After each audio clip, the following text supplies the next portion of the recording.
man, that was fucking shit, wasn't it, people? First of all, welcome to JP Boxing. I'm JP, here talking boxing with you, as always, all day, every day. This is my post-fight, I'll call it post-fight reaction, not post-fight report, for Jake Paul versus Mike Tyson. I can't call it post-fight report because there ain't really fuck all to report on. So I'll make this more of a reaction video. We'll quickly go over what happened in the fight, if you can call it that. It was registered as a pro boxing match. Looking back at it in hindsight, we really should have fucking known it was going to be an exhibition. Some of us were guilty. I always do it, man. Even though in my head I know fuck Tyson's only going to be able to turn up, give 2 rounds, then he's going to go into his shell. And even though Jake Paul seems like a massive cunt, obviously behind the scenes he's probably got a bit of heart, got a bit more class than he actually shows. And he did show that in the ring last night. It's probably the only good thing that came for Jake Paul out of this, is that he didn't try to take Mike Tyson out of there when he clearly could after a few rounds. Let's not skip ahead too much though anyway. Let's quickly talk about how the fight went down. I ain't going to spend too much on it really. It was 8-2s, we knew that, and if you go check my prediction video, I knew exactly what was going to happen, but I'm not talking like I'm a genius or a prophet or anything here. Most real boxing fans that follow the sport properly, and anyone just with a bit of fucking logic that knows a 58-year-old man can't do what he could do in his 20s, 30s, or even late 40s. By the time you're 58, you could be a great granddad by that age. You're almost a fucking pensioner. Your body just can't do what your mind wants it to. And we knew Mike Tyson was going to turn up, give it a go for a couple rounds, because he did seem really motivated for this, but then his body would just start giving up on him after. Like I said he had a maximum of 4, but I said it'd probably be about 2 or 3. It turned out it was only 2. He came out, Jake Paul didn't really do much in the first couple of rounds, just had a look at him, probably thinking, let's just see what this 58-year-old has got, because a lot of people are telling me that he's going to knock me out, so maybe he still does have a little bit. And Jake Paul would have watched the pad videos and that we saw, and there still would have been the fear, I'm not necessarily saying fear, but the hesitation, like, shit, this is Mike Tyson in front of me, I've got to be a bit careful. And Tyson didn't throw many shots in the first 2 rounds, but what he did throw actually landed on Jake, but just not with much power. And I said going into the fight in the prediction videos, all the videos I did talking about this, Mike Tyson still had the hands. He still had fast hands, but his feet and his legs looked terrible when he was on the pads, when he was on the bag. Even when he was walking, he walked with a limp. And I said, the first thing to go in boxing as you get older, it isn't your hand speed and stuff like that, it's your legs.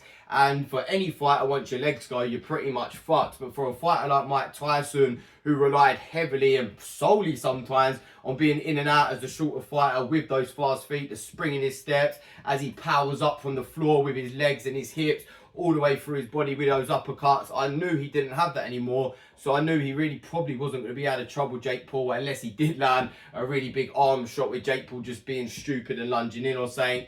But Jake Paul was smart. He didn't do that in the first 2 rounds. Had a look at Tyson, and literally by the 3rd round, man, it looked like Tyson had fucking false legs underneath him. It looked like fucking he just had no spring in his step at all, even less than he did walking to the ring. And even he was trudging as he was walking to the ring, and at this stage it became fucking sad viewing, man. And as I say, I don't want to give Jake Paul too much credit, because he really shouldn't have took this fight in the first place. But then other people are saying he's gave a 58-year-old Mike Tyson one big last payday, one big last hurrah. Tyson's got so much adoration and that from the fans just from this event happening, even though he's lost. So you could look at it like that, and I'll say well done to him for fucking holding back on Tyson, because a lesser experienced fighter, another sort of YouTuber that didn't have more experience, could have got a bit excited there, could have started landing bombs on Tyson and tried to take him out. And a lot of people there, by the 3rd or 4th round, he didn't even have to be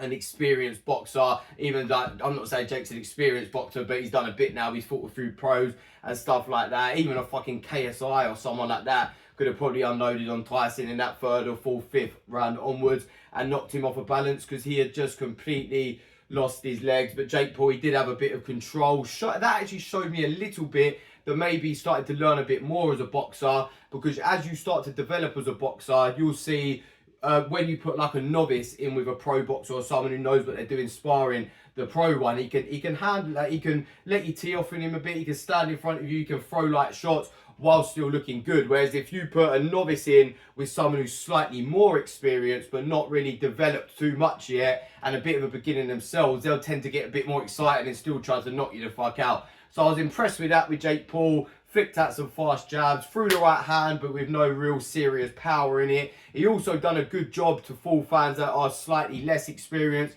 maybe the new fans to the sport that have only started watching it recently since he's been involved in it. A lot of the younger ones, looking like he's throwing power, but taking the real sting out of the shot.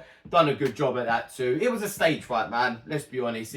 It's not like Tyson was paid to roll over or anything like that. I don't believe he come into this thinking he was going to lose or being paid to lose. I don't think it was in his contract that he couldn't throw power shots or anything like that some people are trying to say. Some people are saying, oh, because he didn't throw any shots, it must be in the contract that Jake Paul didn't allow it. No, it was because he didn't have his legs underneath him. He's a wise man. He's a wise boxer especially. He would have known if he really tried jumping in once his legs were fucked like that, he would have fell over his feet. He could have fallen over without even getting knocked down by Jake Paul, and he would have really started to embarrass himself. So he probably thought, fuck it, let me just stand in front of him, take out the shots he's flicking at me, and last the distance. There really isn't anything else to say about the fight, people. We learned literally nothing. Jake Paul's a decent boxer. Maybe he's got a bit more humanity inside him than we thought he had, because I did think he was going to look for that viral moment and he was going to try and knock Mike Tyson out, get a viral picture for his Instagram, his Twitter, his TikTok, whatever the fuck he's on nowadays,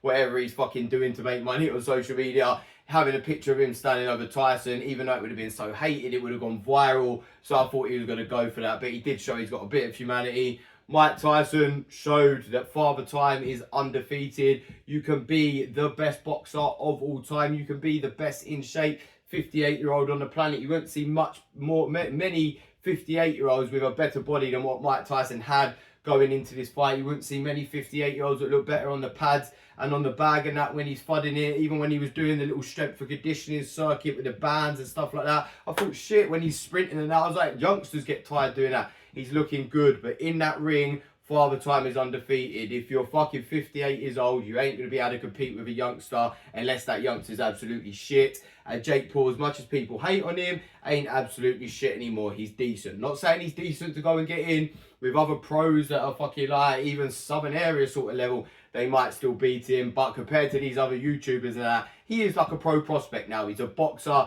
that's developing and getting better and knows what he's doing. So yeah, we don't really learn, we don't learn anything from the fight, as I just said. Anything else to really talk about here? Well, Mike Tyson, please just retire. There was a little thing with Logan Paul afterwards where he said, I might carry on and I might fight him next. I really hope that was just banter and we don't see Mike Tyson versus Logan Paul. We don't see Mike Tyson carry on fighting because he's selling himself. And we're allowed one might get a big payday in that, but if you started doing this with other YouTubers and stuff like that, it would become a bit embarrassing. And even though the boxing world will always have respect on you, you will start ruining your legacy if youngsters and that are fucking seeing you getting pummeled around the ring by guys like Jake Paul and even worse, fucking Logan Paul and any other sort of YouTubers out there that ain't as good as Jake.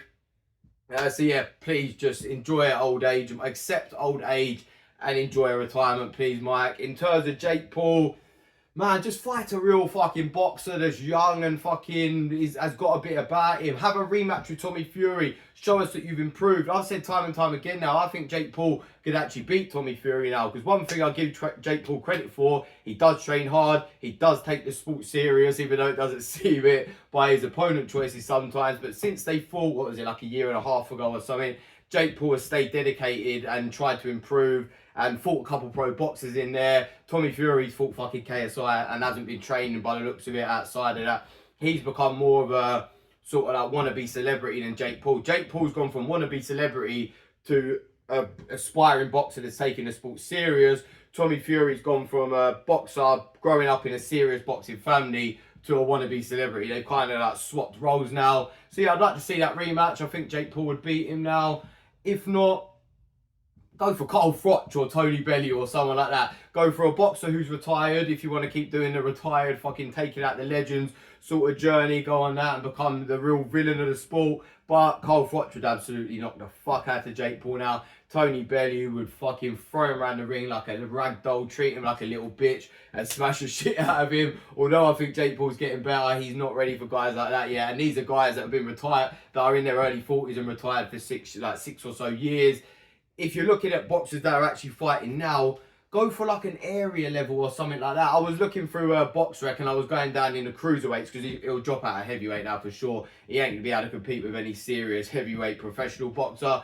Cruiserweight is where he probably will go back down to now, where he definitely should go down to. It would be hard to lose at 25 pound though, but he's got to do it if he wants to do anything in boxing. A standard chance of even winning an area sort of title, as I was saying. I went down to like fucking 60 on box rec, and then you got guys like Vidal Riley and Jack Massey and people like that, and they would still smash the shit out of him. But just I don't know really. I'd have to go into like the top 150 of box rec and pick out a few names that people know, and just start doing what you was doing with Andre August and Ryan Borland, and show us that you're taking the sport seriously by fighting real opponents, and work through how a prospect does do, and we'll respect you more like we were at the time then. Stop fighting 58-year-old men.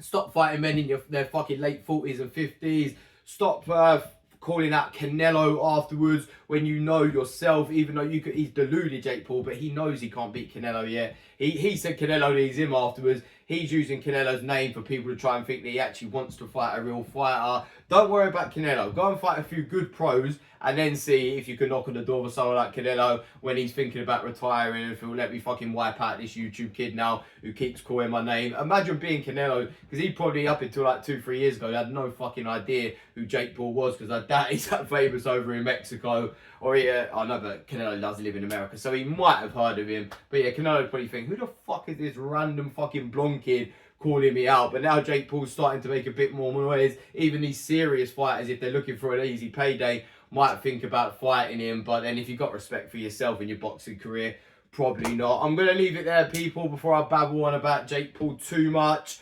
Don't want to say anything more about this fight now. Let's leave it in the past. They conned the public a bit with this one. Let's not fall for it again next time, people. Enough of these exhibition celebrity things. Let's talk about some real boxing now. And if you stay tuned, I'm going to be dropping my Taylor versus Serrano rematch post-fight report next. Thank you for watching. And if you like these videos, please like and subscribe. Thank you.